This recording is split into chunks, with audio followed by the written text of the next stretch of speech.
جب حضرت مہدی کی قیادت میں مسلمان صاحب ایمان اہل عرب یہودیوں اور عیسائیوں کی طاقت سے ٹکرائیں گے تو ان کی مدد کے لیے دو جانب سے اللہ تعالیٰ کچھ بھیجیں گے مدد.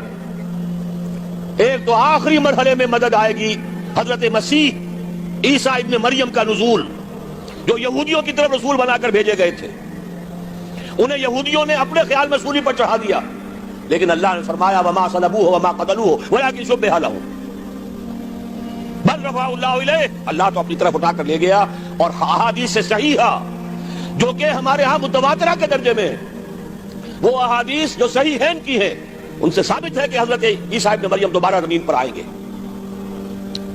اور یہودیوں کا سب سے بڑا سرغنہ جو خود مسیح ہونے ہی کا دعویٰ کر رہا ہوگا، مسیح الدجال، اسے حضرت مسیح قتل کرے گے. لیکن ایک دوسری حدیث سے معلوم ہوتا ہے کہ مشرق سے فوجیں آئیں گی حضرت مہدی کی مدد کے لیے. یخرجون ناس من المشرق یؤدون للمہدی یعنی سلطانہ. مشرق کی طرف سے فوجیں آئیں گی کہ جو مہدی کی حکومت کو مستحکم کرے گی. خراسان کا لفظ آتا ہے ایک دوسری حدیث میں. خراسان سے سیاہ عالم چلیں گے، انہیں کوئی نہیں روک سکے گا یہاں تک کہ وہ یروشلم میں جا کر نصب ہو جائیں گے. اور حضور کے زمانے میں اچھی طرح سمجھ لیجئے، ہند کسے کہتے تھے حضور کے زمانے میں؟ پاکستان ہند میں شامل نہیں تھا. سندھ و ہند، سندھ ایک مکمل ملک تھا، ہند اس کے بعد شروع ہوتا تھا. یہ راجپوتانے کا اور تھر کا ڈیزرٹ جو ہے، اس سے آگے جو ہندوستان ہے وہ ہند تھا. یہ جو ہمارا پاکستان ہے یہ ہمیشہ ہند میں شامل نہیں رہا. حضور کے زمانے میں بالخصوص سندھ و ہند، دریائے سندھ چلا رہا ہے. یہ ساری ٹریبیوٹریز جو پنجاب کے اندر اس کی ہیں، یہ سب ایک علیحدہ ملک ہے جو اس زمانے میں سندھ کہلاتا تھا. اور نمبر 2 یاد کیجئے، اس زمانے میں خراسان ایک علاقہ تھا جس میں موجودہ افغانستان کا 2/3، تھوڑا سا حصہ ایران کا، اور جہاں تک میں تحقیق کر سکا ہوں آج تک پاکستان کا بھی علاقہ، خاص طور پر مالاکنڈ ڈویژن جو اس خراسان میں شامل ہے. خراسان سے سیاہ عالم چلیں گے جو جا کر یروشلم میں نصب ہوں گے. یہاں بھی ایک نقطہ نوٹ کر لیجئے، پہلے بھی یروشلم ہم سے چھینا تھا. کس نے چھینا تھا؟ عیسائیوں نے، کروسیڈرز. واپس کون لیا؟ کس نے لیا؟ عربوں میں دم نہیں تھا، عرب عیاشیوں کی وجہ سے کھوکھلے ہو چکے تھے. واپس لینے والا صلاح الدین ایوبی، کرد خون. اب دوبارہ یروشلم لیا جا چکا. چھینا کن سے گیا؟ عربوں سے. عرب واپس لے سکتے ہیں؟ کوئی اندیشہ اگر ہو سکتا تھا عراق کے بارے میں کہ شاید اس کے ایٹمک دانت نکل آئے، جو سازش کی گئی، جس طرح اس احمق اور پاگل صدام حسین کو دام میں پھنسایا گیا.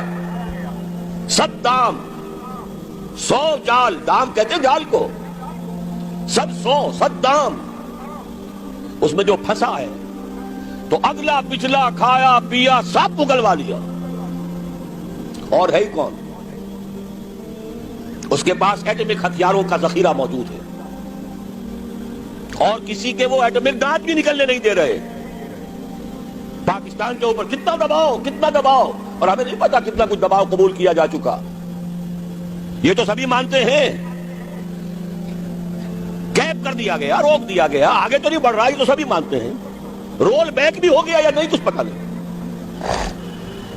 لیکن کسی صورت یہ نہیں تسلیم کریں گے، قبول کریں گے کہ کسی مسلمان ملک کے پاس ایٹم بم آ جائے. یہودیوں کے پاس ذخیرہ موجود، سب جانتے ہیں.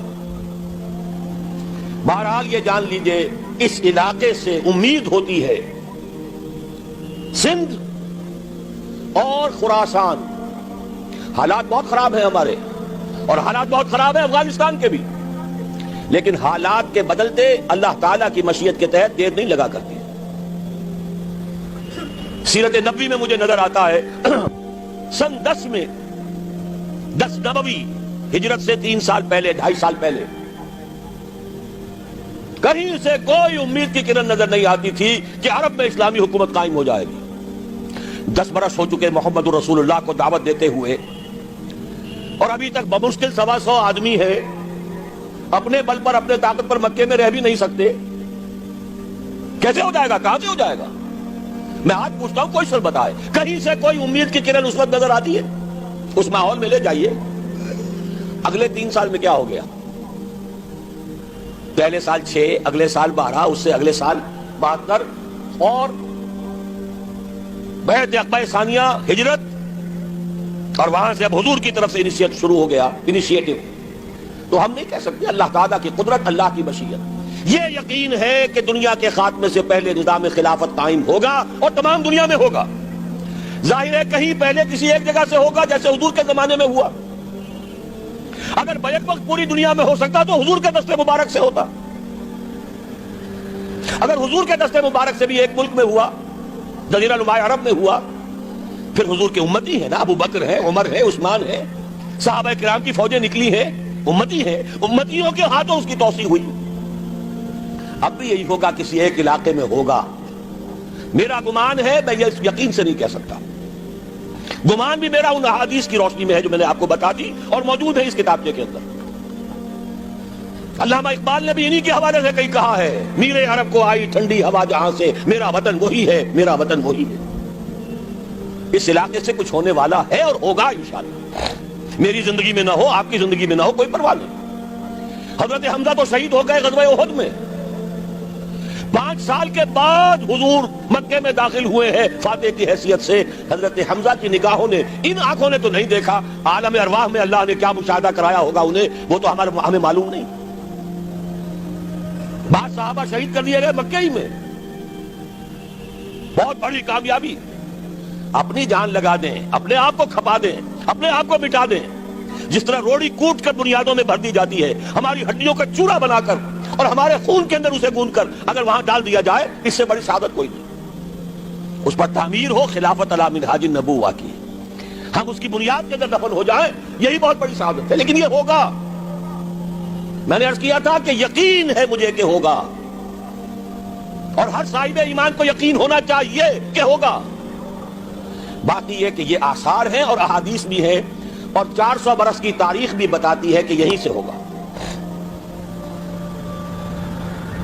1000 برس تک سارے مجددین امت عالم عرب میں پیدا ہوئے. 11ویں صدی کا مجدد اعظم شیخ احمد سرہندی کہاں دفن ہے؟ سرہند میں، ہندوستان میں. 12ویں صدی کا مجدد اعظم شاہ ولی اللہ دہلوی کہاں دفن ہے؟ دہلی میں. 13ویں صدی کا مجدد اعظم سید احمد بریلوی، ان کی تو قبر بھی معلوم نہیں، لیکن ان کا خون جذب ہوا دریائے کنہار میں، اور ان کے سینکڑوں ساتھیوں کی لاشیں اس بالا کوٹ کے مقام پر. 14ویں صدی کے مجدد اعظم شیخ الہند، لیکن ان کے ساتھ ساتھ اتنے اعظم رجال، علامہ اقبال جیسا مفکر، مولانا مودودی جیسا مصنف، مولانا الیاس جیسا مبلغ. کہیں اور ہمیں دکھا دیجئے آپ. میں کل کہیں عرض کر رہا تھا، دیکھیے پہلے 1000 برس تک ہر خیر ہندوستان میں باہر سے آ رہا تھا. معین الدین اجمیری باہر سے آ رہے ہیں، شیخ علی حجویری باہر سے آ رہے ہیں، سندھ میں جتنے اولیاء دفن ہیں سب کے سب باہر سے، ایران سے چلے آ رہے ہیں. لیکن جیسے ہی 11ویں صدی شروع ہوئی، ریورس ہو گیا آرڈر. اب سلسلہ مجددیہ، نقشبندیہ اب ہندوستان سے نکل کر پھیل رہا ہے. پورا افغانستان، پورا ترکستان، تمام یہ ترک ریاستیں جو آزاد ہوئی ہیں ابھی یو ایس ایس آر کے خاتمے کے بعد، یہاں تک کہ سائپرس، جزیرہ قبرص، پورا ترکی جو اب بھی ہے موجودہ ترکی.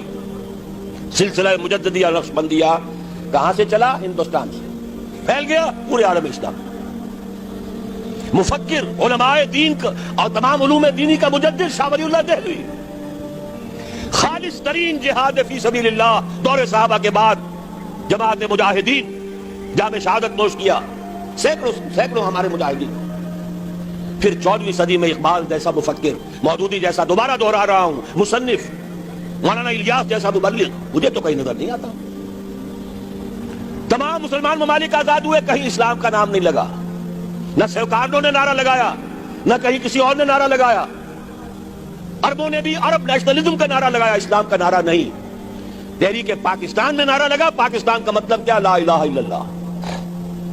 صبح عرض کر چکا ہوں تحریک خلافت پوری دنیا میں کہیں نہیں، صرف بر عظیم پاک و ہند میں. اور کیسی تحریک خلافت کہ ہندو شریک ہوئے، گاندھی شامل ہوا، پورے ہندوستان کو جس نے گنجا دیا.